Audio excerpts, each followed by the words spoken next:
জয় গুরু বন্দে পুরুষোত্তমম।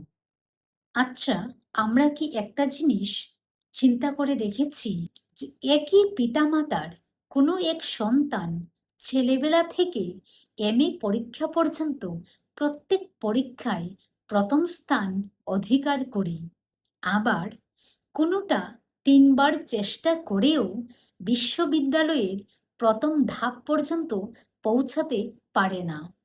কোনো সন্তান ঈশ্বরপ্রেমী, সৎ চরিত্র, আবার কোনো সন্তান অত্যন্ত স্বার্থপর ও ভোগবিলাসী। কোনো সন্তান সৎ, পিতৃমাতৃ অনুগত, আবার কোনোটা দুর্বিনীত বংশের কলঙ্কস্বরূপ। এমনটা কেন হয়?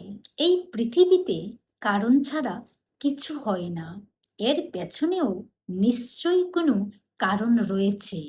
একবার কেষ্টদাস শ্রী শ্রী ঠাকুরকে প্রশ্ন করেছিলেন, একই মায়ের বিভিন্ন সন্তান বিপরীত চরিত্রের হয়, সে কেমন?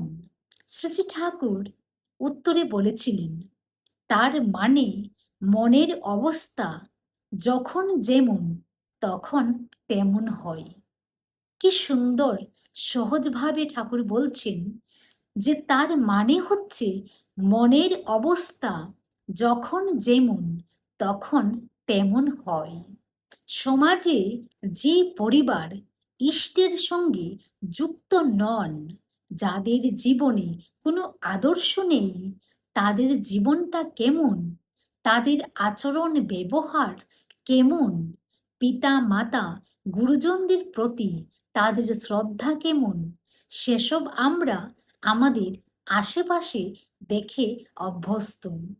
ছেলে বাবাকে বৃদ্ধাশ্রমে রেখে এলেন, কারণ ছেলে খুব উচ্চশিক্ষিত। হঠাৎ একদিন বাবাকে গিয়ে বলছেন, বাবা রেডি হও। বাবা তো খুশি মনে জামা কাপড় পরলেন, ভাবছেন ছেলে বুঝি নিতে এসেছে। কি আনন্দ, নিশ্চয় দাদু ভাইয়ের জন্মদিন। ছেলে কি করল? বাবার কাঁধে হাত রেখে একটা সেলফি তুলে সেখান থেকে চলে গেল। বাবা কিছু বুঝতে পারছেন না, তাকিয়ে রইলেন ছেলের দিকে।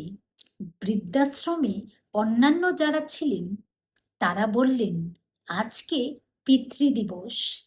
পিতৃদিবসে ছেলে আপনার এই ছবি পোস্ট করে কত ভাবা পাবে।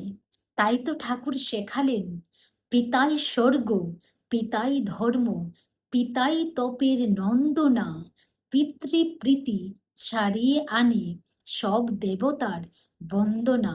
সন্তানদের সেভাবে তখনই গড়ে তোলা সম্ভব যখন সেই পরিবারের মা বাবা ইষ্টকেন্দ্রিক হয়ে চলবে।